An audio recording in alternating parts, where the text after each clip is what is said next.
Need a laptop that's built to perform and designed to last all day? Select Windows 11 PCs starting at $499.99 are now at Best Buy. Learn more at bestbuy.com. Best Buy. Imagine that. And I took the responses, I recorded the conversation, and I made 3 sponsored posts out of it. And I'm like, wait a minute, you did what? When I saw that I could take the transcript of a meeting or of anything and do almost anything I wanted to do with it, it completely changed my workflow and my approach and my outlook on the future of the business. This is Small Press, Big Ideas, a podcast about the business of local news in the United States. I'm your host, Paul Gewertz. Small Press, Big Ideas is about the opportunities and challenges that local news publishers are facing for their businesses. I'll sit down and talk with journalists, entrepreneurs, nonprofit leaders, and more in the local news industry to find out what's working, what isn't, and how the local news ecosystem can innovate and flourish in the 21st century. All right, my guest on the podcast today is my new friend, Uriah Kiser. Uriah is the president and publisher of Potomac Local Media down in Virginia, which we were just talking about. I think, and he has a longer history than that in local media, which I will ask him right now. But yeah, Uriah, thanks, man. Good to see you again. Thanks for jumping on here with me. Yeah, hey Paul, thanks for having me on the podcast. I'm a big fan. Yeah, and once again, I really appreciate that. So you know how it goes. I'd love to just hear your story. We had a previous call, but I'd like you to tell myself again in the audience just your background in local media and your story.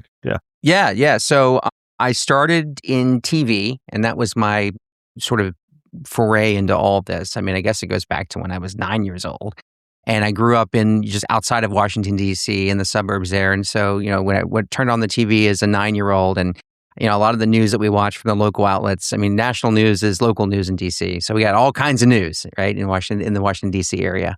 And I thought wouldn't it be cool to have that job? Wouldn't it be cool to be able to be the eyes and ears of a community? And so I, was fortunate to have to go to a high school with a TV program, and we actually got to go to the White House. This was unfortunately in your neck of the woods, the Columbine shooting that happened years ago. Yep. And it was right after that, and President Clinton got a bunch of people together at the White House, and they were talking about ways to prevent youth violence and all this, curb violent images on TV. And so it was a real opportunity and I get to interview a few famous people, and I was right in the press line with, all the big network reporters. And there, President Clinton we were outside in the Rose Garden at the White House. And I'm like, well, I really want to go talk to the president. Like we're here, I gave up my whole day for this. And here I am 17.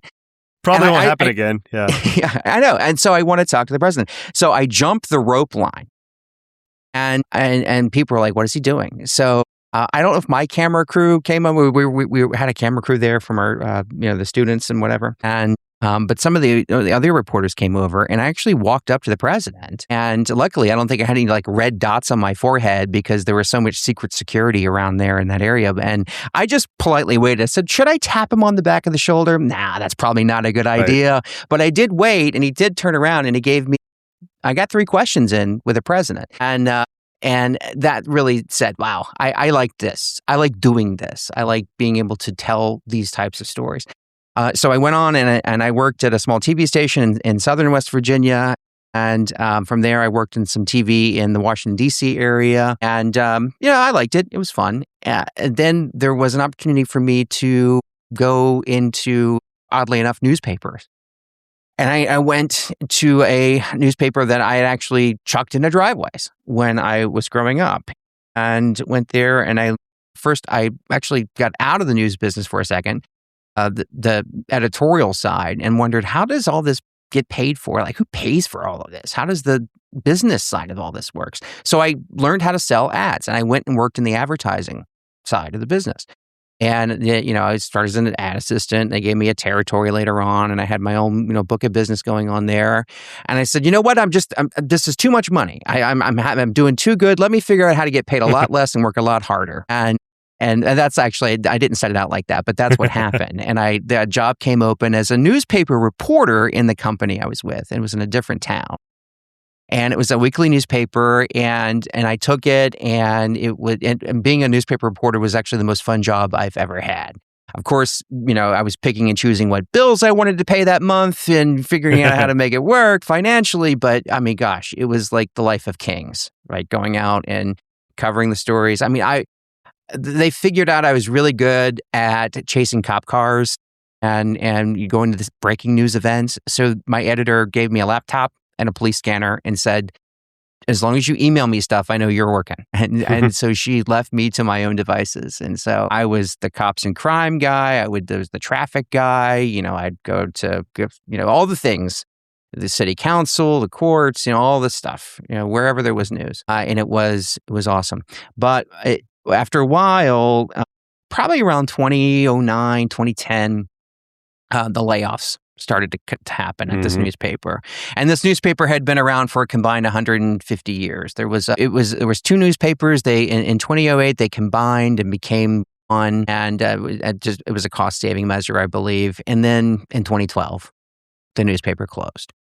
And this is after years of layoffs. I mean, I can't tell you the demoralization that was when they closed down the press. And it was so much fun to hear the press. It was the last vestige of making you feel like you actually worked at a newspaper, because all the pinup boards have the layout boards that they used to use, which was before my time. I mean, by the time I got there, it looked like any other office building with computers and desks. But we had the press, and that was cool. But when that was shuttered, and they started printing the paper in Richmond, which is almost about 100 miles away from where our office was. And they would truck it up every night. Things kind of, we knew at that point it wasn't going to get any better. And so the paper closed. 2 years before it closed, I started Potomac Local News. And we served generally the same area that the newspaper did. And I started wanting to keep local news alive. I mean, that was the whole idea. Like, this is the same area that I used to be a paper boy in, the same area I went to high school in, the same area that now had lost its newspaper. And I wanted to do my best to carry the banner, as it were. So just yesterday we turned 16 years old. And crazy. Congrats. Thank you. And to this day, Potomac Local News still covers why the cops were on your street last night, what's happening in your child's school, what did the city council talk about, what new fun restaurants and businesses are opening in your neighborhood. That is our mission. And though we've learned the best practices and, been down some bunny trails that really didn't work out for us when it comes to maybe some offshoots, maybe like a local deals site or, doing, some events or meetups or something, some that worked, some that didn't. Our core mission has been the same. And we hope to be around for another 16 years, at least.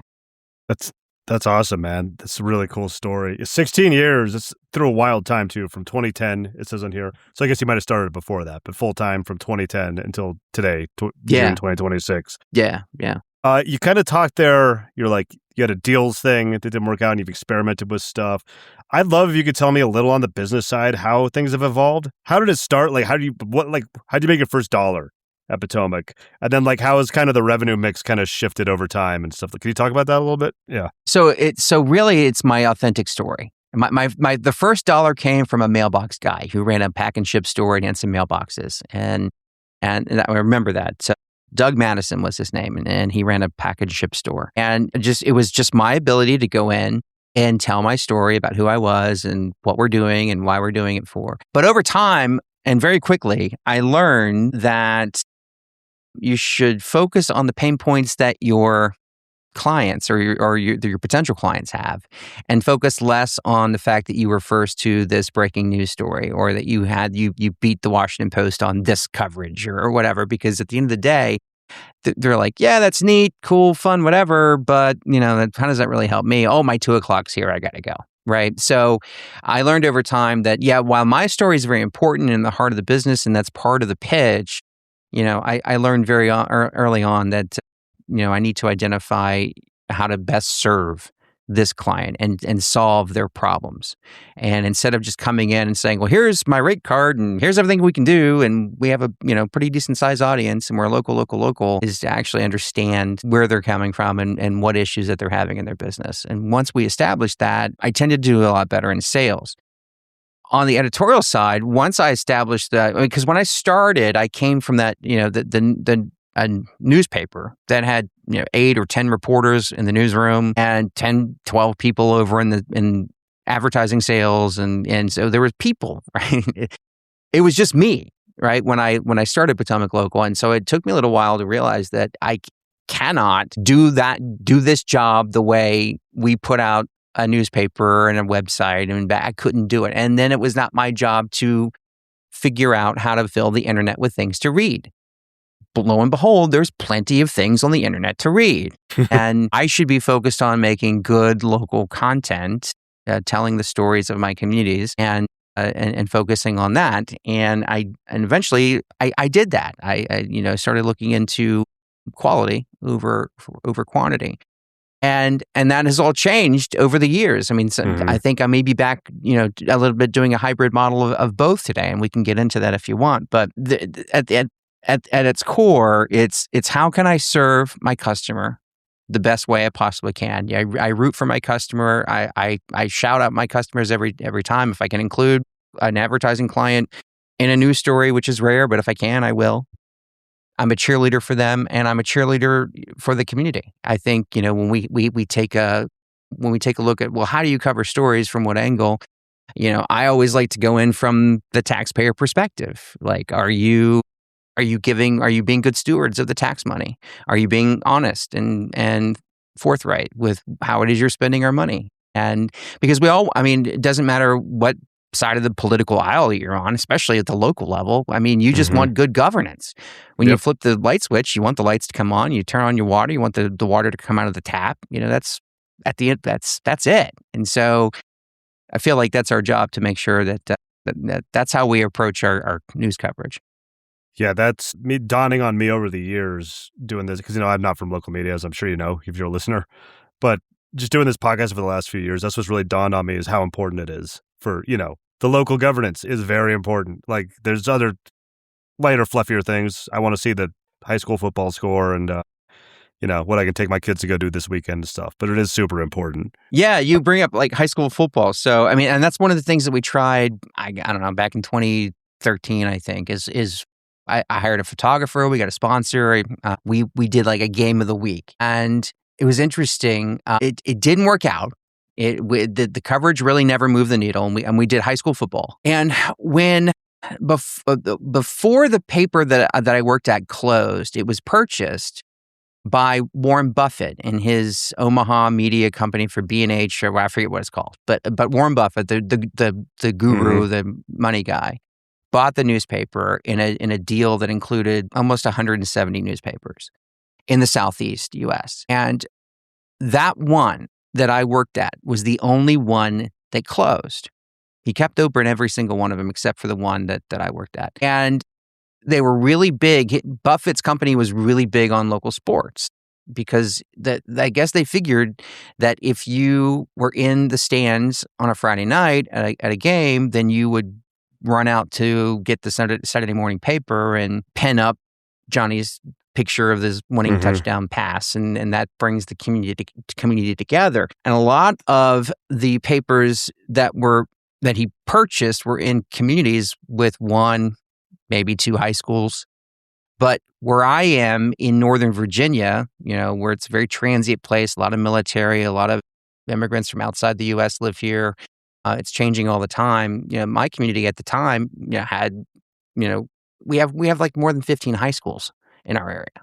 And so it's very difficult for everyone to just root for the local team when there are 15 or 16 teams in the area. And so we tried sports and it didn't work out. We tried a local deal site back when I guess Groupon was getting real popular, and it didn't move the needle. It was just a distraction from things that we want to do. So today, and it's really through your podcast that I actually have become more comfortable with AI and doing what we're doing and actually feeling like I'm not breaking all the sacred rules of journalism after listening to some of your guests, especially a guy you had on from Palm Springs. But I was about to sell my business in 2023 because I felt like I had written every story there is to write in the communities that I served. It was just a different mayor who had been newly elected or just somebody different kind of saying the same thing.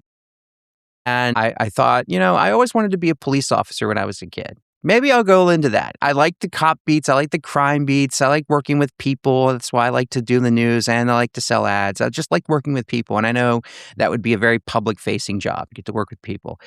So I did a ride-along with a cop, and I've realized that a lot of those people are not the kind of people I want to be working with on a regular basis, unfortunately. And plus, at my age, I think that ship had sailed. And so it really got me thinking, okay, well, what can I do differently at my job? Because it is a privilege to do what I do, to serve my community in the way I do and be able to do it. And I've been doing it for so long and made so many sacrifices in which to continue to hold on to my company and plant this flag and keep the business going. And I went to a couple webinars, Broad Street ads. They're fantastic. I've been with Broad Street. I think I'm like customer number 9 of theirs. Shout out Kenny. Yeah, he's been on the pod before. Yep. Great guy. And he did a couple webinars about ChatGPT and what it all means. And I'm like, okay, that's cool, but all right, I don't get it. And then he did he said, I interviewed a realtor and I asked him 3 questions about best staging for your home. If you want to sell your home, what are the best neighborhoods in this community? What are the schools? Whatever basic questions they were. And I took the responses, I recorded the conversation, and I made 3 sponsored posts out of it. And I'm like, wait a minute, you did what? Because since 2018, well before the pandemic, the areas in which we serve, we've been fortunate enough to have a lot of the public meetings be streamed online, whether it be YouTube or their own proprietary streaming software, whatever it is. So when the pandemic hit, we weren't scrambling to be like, oh my God, how are we going to do this or do that? I mean, we had already, But when I saw that I could take the transcript of a meeting or of anything and do almost anything I wanted to do with it, it completely changed my workflow and my approach and my outlook on the future of the business. Want to elevate your travel experience? Here's how. With a Delta SkyMiles Reserve American Express card, you can relax before your flight in the Delta Sky Club with up to 15 visits per medallion year. And now through July 15th, 2026, you can earn up to 125,000 bonus miles, so you're closer to your next adventure. The Delta SkyMiles Reserve card. Check out the new design at www.delta.com/Spotify. Minimum spending requirements and terms apply. Yeah, I think we should dig into that a little bit too. First of all, thank you for saying that I've helped you not me, the guests mostly, have helped you kind of wrap your head around AI a little bit. But like, what actual like tactical things have you implemented? Can you dig into a few of those? Like, what's been the most impactful into your org? And also, can you set the stage? It's mostly just you running Potomac? Do you have some like freelancers? I believe you told me. Mm-hmm. Yeah, I've got some freelancers. Mostly are in high school, and since 2018, right, that's right. You told me that. Since 2018, we've had several freelancers come in. I think at the height of the pandemic, we had 10 or 12 because they were all going to school, quote unquote, but they really had nothing to do early on in 2020. So, when I said, well, hey, you can come help me, I'll teach you journalism and what that looks like. And so it was all remote anyway. And to this day, because of AI and because of the fact that we're fortunate enough to have a lot of boards and commissions stream their meetings, a lot of what I do is remote. And so I have high school interns, and many of them have gone on one went on to the Washington Post. Some of them have gotten really good careers in marketing or communications. So I'm very proud of that and being a mentor to them. But in terms of workflow, I will take a transcript and I will run it, through the LLM several times to dive down into, concise notes the way I want. And then I'll simply ask, what news articles can we write? And it'll churn out from each meeting. And sometimes these meetings are 2 hours long. Sometimes they're 10 hours long. It depends on, the jurisdiction and all kinds of things. But it'll at least give me 6 or 7 story ideas. And from there, we make prompts. And then from there, I, write the stories and go fact check them. And once everything checks out, we publish it. So so I count that as my original content. We are clear. We say this is written by AI, generated, checked by a human. that sort of thing. And so those are what I consider to be our original content. What I will also do, and this is something that I picked up. I really like a site. It's called Capital Wire by Tegan Goddard. And I don't know Tegan Goddard. I've never met him. I don't really read his site on a regular basis because it's national politics. But his model I love because he essentially copies and pastes the first sentence or two of an article, and he's linking out to like New York Times and Wall Street Journal stuff and all this political national stuff, but he'll link out directly to he'll kind of summarize or maybe just blatantly copy the first lead sentence and link out, and he'll do 10 of those a day, and people just really like the brevity of it, and if they want to read the whole thing, they can.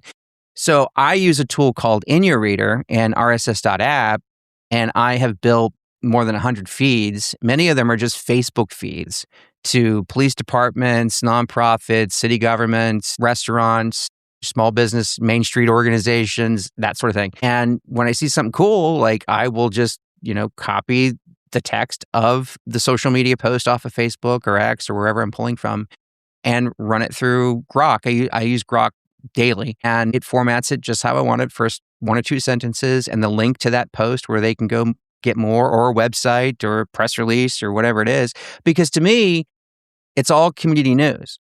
I don't need to say I spend hours on this particular story and put all my journalistic might into, back behind it. At the end of the day, people want to know what's going on in their community and why they should care. And sometimes that takes 600 words. Sometimes it takes 1,200 words. Sometimes it's a 180 character tweet. But at the end of the day, that's what we are doing to serve our audience. Very cool. Real quick, I had another question, but I wanted you said you use Grok daily. What other, are you using other tools that would be considered AI? There's LLMs and there's other like tools and stuff too. Yeah, I like to see what everybody's using. Yeah. Yeah, so ChatGPT is. I was moving away from ChatGPT, and then they came out with this whole updated image thing, and so I was like, well, I'm pulling you just when you thought you were out, they pull you right back in, and so I re-up my paid subscription to ChatGPT, and that's been really great for making thumbnails. I run it's parallel to my. To Potomac Local, but it's a YouTube channel, and I'm actually growing it out to be a fuller brand on its own, and it's separate from my community Potomac Local daily news website. But I use ChatGPT to make my thumbnails and to do that. So I do a lot of copy and pasting, and I found that when I speak into this microphone, I spend a lot of time instead of typing, I will talk to it. I will dictate all day long, and I feel like if I'm not editing myself. Because when you type, you edit yourself. Like, especially if you're a journalist, right? Especially, it's got to be AP style, and you got to be tight with your copy.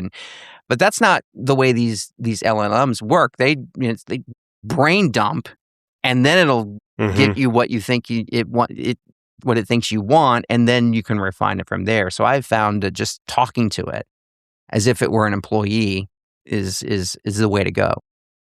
Very cool. I need to get it. I've heard that more and more, and I've heard more people firsthand tell me they've been doing that more. I need to implement that because I use a lot. I've been Claude pilled. I'm mostly a Claude user, but I use different ones for different purposes. Real quick, here's a question. I don't know if I've asked anybody this, but it's been on my mind a lot lately. Just one last thing on the AI thing. Has there been any AI tools or uses of AI that has actually helped your business on the revenue side? Or has it more been just like helping increase efficiencies, saving you a ton of time so you can work on revenue generating like activities and good reporting and stuff like that? Because I don't know if I've heard anybody say that it's actually like helped them grow the pie like that.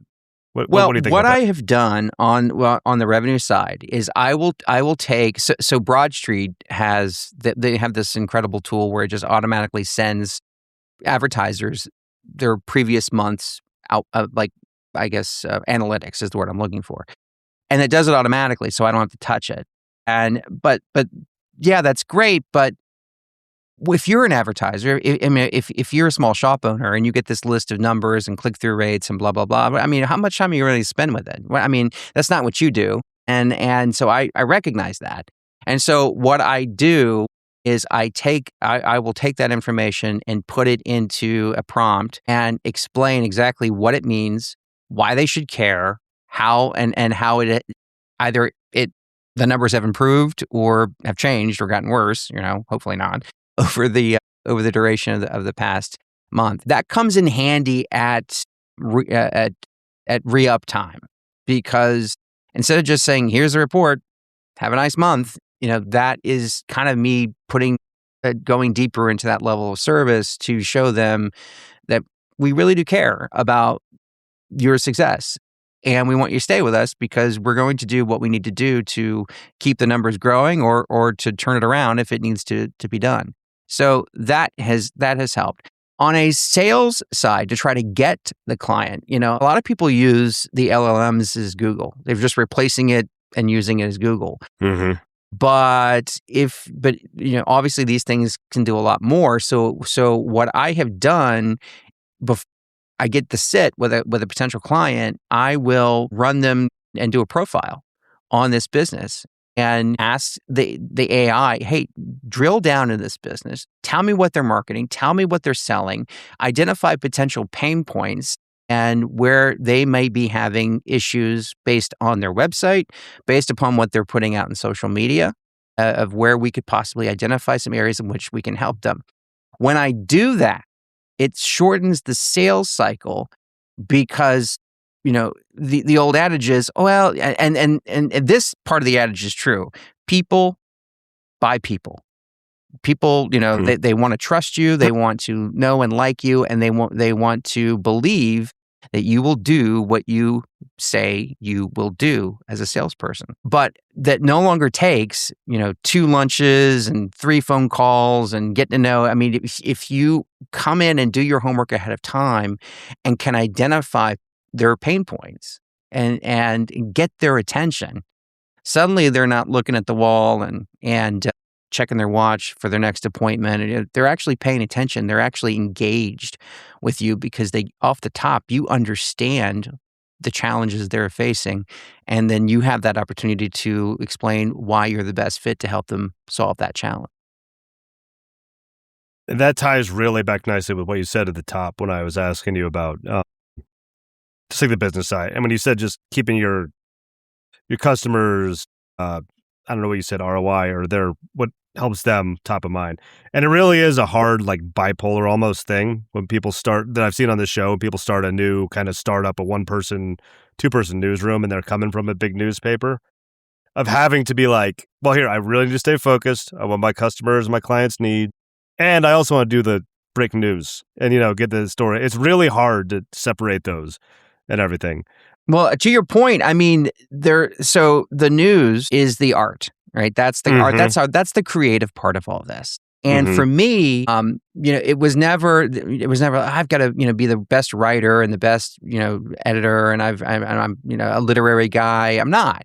For me, the thrill of the news is to post the news and send out a breaking news email and be like, hey, this is what's happening. It's like picking up the phone. I always tell my interns, and the most important thing in your story should be when you pick up the phone and you were to call your mom or your best friend or whatever, hey, guess what? Can you believe this is happening? Like that should be at the top of your news article. That's how I train them.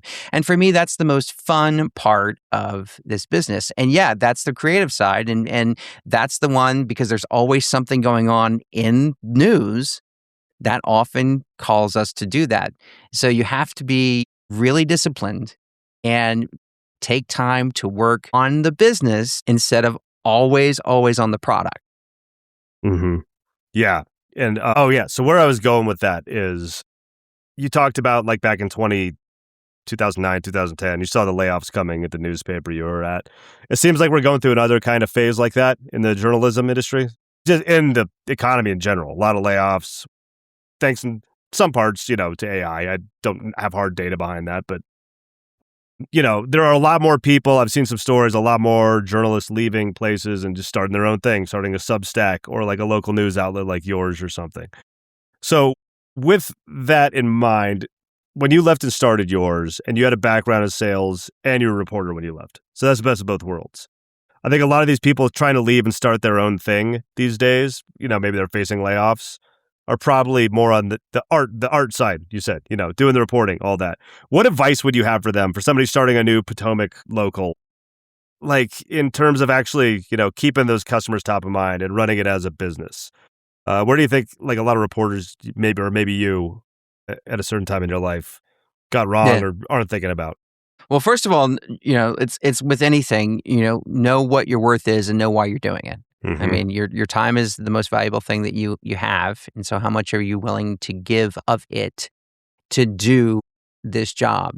And because you're going to be giving a lot of your time, especially as you get it off the ground. The good thing is that there are several resources. So I was a founding member of Lion Publishers. LI was a local independent online news publishers. I served on the board for many years, and we started a Facebook group. This was back in like 2011 when we were getting founded, and it was just filled with just guys like us, like publishers who were laid off or quit or whatever, started their own thing, and they were all having a lot of the same issues, and a lot of them were advertising, like how can we pay for all this, and how can we put food on the table?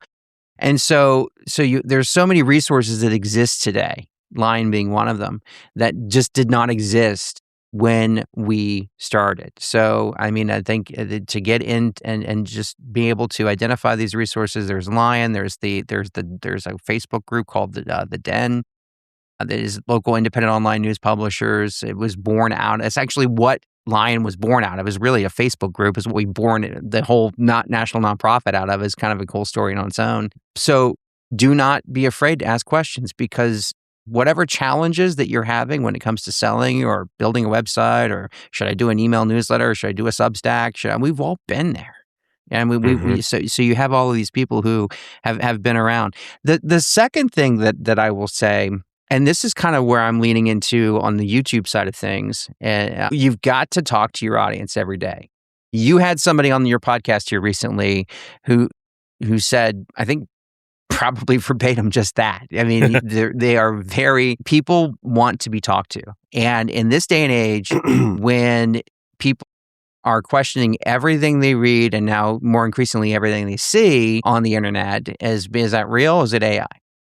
Mm-hmm. If you can have a conversation like we're having now with your audience, with your fans, with your tribe, with your people who have given you their trust and maybe their dollar for their membership or their subscription or their ad, it just makes it so much more valuable, because local news today is like walking into a bar, and I think this may be just news in general, not necessarily just local, but walking into a bar and finding the person that you like, or going to a public event or a thing, going to a public thing and finding a person that you know and like and say, hey, what's going on? What do you know? What do you say? What's new in the world? And you will listen to them talk to you and tell you what's new in the world, because you trust them. You find their insight valuable, and then you'll go and tell somebody else what you heard or read or listened to or what have you, because we're sort of going back to the way it was about 100 years ago. If you think back to the newspapers and the press, really from the dawn of time up until about the 1920s, when you started a newspaper, it was because you wanted to rally a cause. You wanted to get people to go and vote a certain way or join a certain group, to get them to take an action and to give them a bunch of, propaganda, if you will, a bunch of why they should do it. Yep. But in the 1920s, someone came along, it was the rise of the department store. You had Montgomery Ward and Sears Roebuck, and they came to newspaper publishers and they said, well, wait, if you try to publish both sides of the story, we'll buy bigger ads, because it'll attract a bigger audience. You'll essentially be going for both sides of the spectrum. And publishers like, wow, that's really smart. We should do that. We should get that money. And then in the 1960s, when the AP came along and standardized the style of writing, so if you were in Albuquerque or if you were in Illinois, no matter where you were, you picked up a newspaper, it all kind of looked the same. So you would, get a sense of how to read it. So the AP style was born out of that. But now we're going into this new era where the personality is the brand. Who do I trust? Who do I want to hang out with? Who do I want to give of my time to get their podcast or their YouTube video or their newsletter? There's infinite number of these things out there. Where am I going to go? Who am I going to trust to get my information? You always want the best for your family, and that means only Eggland's Best Eggs in your kitchen. Compared to ordinary eggs, Eggland's Best Eggs contain 6 times more vitamin D, 25% less saturated fat, more than double the omega-3s, 10 times more vitamin E, and more than double the vitamin B12. So why give your family less when they can have the best? Add Eggland's Best Superior Nutrition to your next grocery list. Better taste, better nutrition, better eggs. Mm-hmm. Yeah, that's great stuff. And I think a lot of people, I'm sure the audience of this podcast is probably different. They probably do know that. But a lot of folks I talk to don't realize the kind of the history you just said, how crazy newspapers used to be a couple hundred years ago. Like in the founding of our country, just the different politicians would have their own newspaper. And they said terrible things. It was like a really bad Twitter account. Like it would be like, Benjamin Franklin's newspaper said this about Sam Adams, and they're just like shucking insults back and forth. But that's an interesting little history lesson you just gave me there. Sorry to bore you with it, but yeah, it's super cool. Yeah. Oh man, what else? I had some more stuff written up here. What could you just real quick? I was just looking at Potomac Local News. You got the website, you got a newsletter. What other formats are you utilizing? Are you using social at all? You said you're leaning into YouTube more. Yeah. So Instagram, all the socials that we do now. Like you recently had somebody on from Canada who is like really leaned into Instagram and yeah. So Lauren London. Yeah. Great interview. I like that, but that's not kind of what we do. It was funny. We built our audience on social because we leaned in heavily to breaking news, like house fires, car crashes, things like that. And we'll still put that stuff on, but I don't get in my car and run down to the scene of breaking news like I used to when I started. But if it weren't for social media back in 2010, that actually showed people our posts, I don't think we wouldn't have grown as fast as we did, because just the algorithm was so much different back then. I did that, and then for a year in 2017, I started thinking to myself, well, should we do reader revenue? Should we put up a paywall? And it took me a year of figuring out what I'm going to do and should I do it? And I mean, I've been giving essentially free bus rides away to everybody who wants to read my site. And then one day I'm going to say, nope, you got to pay. How's that going to go? And so in 2018, we launched a hard paywall, and we decided to lock down maybe 2% of our content. And it was like the original stuff. If I had to go to city council meeting and I was there for hours, I would lock that stuff down. But inevitably, it was always the story about the fire truck that caught on fire and would blow my, Pulitzer Prize winning whatever, in terms of numbers, it would just make my Pulitzer Prize winning whatever look stupid. So in 2020, we did a website redesign, and we went with a different paywall provider, and it was a leaky paywall. And essentially, after a couple clicks, they would ask you to give your email address. And then after a couple more clicks, they would ask you to subscribe. And we started our email newsletter, our all RSS. It still is today, all RSS. I don't have a fancy email newsletter on Potomac Local. It just sends it out every day, 4 o'clock RSS. Here's everything we put on the site for today. But from 2011 until 2020, we had gotten maybe 3,000 email addresses on that list. And then once we went with leaky paywall, plus this little thing they called the pandemic. Plus, we had some riots in our communities that we served after the George Floyd thing, which I never we were outside of D.C. We were well outside of D.C. And I said to myself, that's never going to, they may do it in downtown Washington. They have had riots in Washington, D.C. before, but it won't happen here. And I was completely wrong. And so that was a big news year. So we went from 3,000 to in a year. Yeah, and I'm like, that was like one of the best things that we ever did. And so we kept the paywall. We actually we migrated back to Memberful, which was the company we started with, because the company we went to kind of went away, like some startups do, unfortunately. But we still have the paywall, and we still, again, only lock down about 2% of our content. The rest is free to read. And then with our YouTube channel, so I rebranded it, and and I clearly, so on the website I can count on maybe one hand over 16 years the amount of op-eds that I have written. Okay, maybe 2, maybe 10, over 16 years. But we've never told anybody who to vote for, never candidates. We never endorsed a candidate. We've simply just tried to give news. And if we write an op-ed, it's normally really boring. It's like, well, they should have zoned this property industrial A1 versus, it's boring stuff that only if you're paying attention do you really care about. Right. So I rebranded our YouTube channel that I started when I started Potomac Local, and back on March 1st of this year. And I made it more of a statewide news coverage for Virginia, and put on there, bless you, by the way. Thank you. Put on news and opinion. And I wanted to, because I find myself sometimes, I'll listen to NPR, but sometimes I'll yell at the radio station. Sometimes I'll read an article, and Fox News too. Sometimes I'll yell at the screen when I'm reading something. And so I wanted a place where I could air my venting and my screaming. And we went from 500 subscribers that we had amassed from 2011 until March 1st of this year. And today we're at like 25,000 in a course of 3 months. And so it tells me that there's a real need for someone to, and all I do on that channel is, as I use that feed that I was telling you about that I built in India Radio, this RSS app that I use.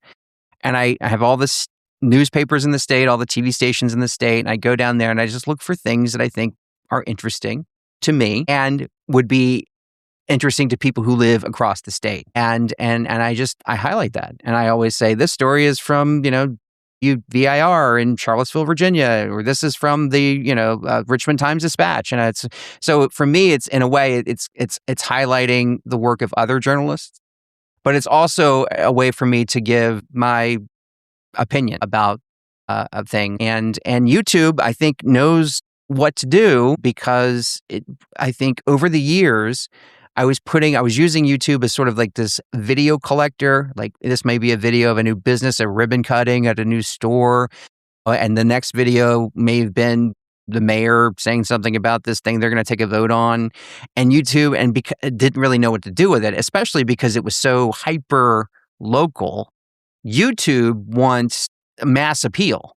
And so if you can go from, instead of just targeting a community of 500,000 people, Virginia has almost 9 million people in it. So YouTube's like, okay, I know what to do with that. I can show that to more people. So I think the algorithm started to work in our favor once we broadened it out. And of course, some people may be inclined to agree with my opinions a little bit more than others. So I think, there's people who, built a tribe in that respect. So so that's doing very well. And so I created another YouTube channel where I can, again, put local videos for Potomac Local. And when I interview the mayor or go to ribbon cuttings like I did yesterday, I can put that kind of stuff on there and still have it out where people can see it. But it's completely different from the other YouTube thing I'm doing. Very cool, man. Very cool. I think I've gotten to everything I wanted to ask. Is there anything I missed that you wanted to bring up, that you wanted to share with this audience, or anything like that? I think I like to hear people talk about embracing AI. I think it's something that we have to do. It's no longer a question of if, but when that you do it. I mean, we can all say, it's just like, to me, it's like saying, yeah, I know you have a car, Paul. You really enjoy driving it, but I'm going to ride my horse. No, don't worry about it. And we can't be like that. And so I would love to hear more people talk about their process, their tools, their outcomes of how they're using it to serve their community. I think once we start hearing more of that, we're going to be in a lot better place, because when we started Lion, the conferences, we all got together once a year in Chicago, and it was fun, informative. We had a big catering bill, and we always Everybody ate well. It was fun. But the best takeaways from those line conferences is when we went down to the Billy Goat Tavern. It was right next to the Chicago Tribune. The Trib's no longer there, but it used to be where the reporters hang out. So it was cool. We would go down there late at night, have some beers, eat some pretzels, and just really talked about, hey, what's working? Where you are? And just swap stories. That was one of the best takeaways of our days in Chicago. And I think if we as an industry can talk about what's really working, then we can take a smidgen of that and implement it in our communities. We'll all be better off. That's awesome, man. Great stuff. Uriah, what should I link to? What do you want to point people to? I'll do your website, your YouTube channel, all that stuff. What else? Yeah, so it's the website. The community website is Potomac Local News. Actually, it's potomaclocal.com. And the YouTube is at Virginia Insider. So I'm working on a website for that. It'll be virginiainsider.news, but that website's not up yet. I've got my Beehive thing ready to go, and it's like everything else. It's a work in progress. Yeah, I know how it goes. There's 15 spinning plates that you're trying to keep all going at the same time, right? That's how I talk about my life, at least these days. Cool, man. Well, thank you. This is awesome. We should do it again sometime. Thanks for taking the time, and yep, have a good day, man. Yeah, thanks for having me on. It's been a blast. Awesome, thanks. Thank you for listening to Small Press Big Ideas. You can subscribe on Apple Podcasts, Spotify, or wherever you listen to podcasts. If you'd like to help the show, the best thing you can do is to tell a friend or colleague and just take a few minutes to leave a rating and a review on whatever platform you're listening to right now. It only takes a minute out of your day, but it really does help the podcast grow and reach more ears. Check back for new episodes every Monday.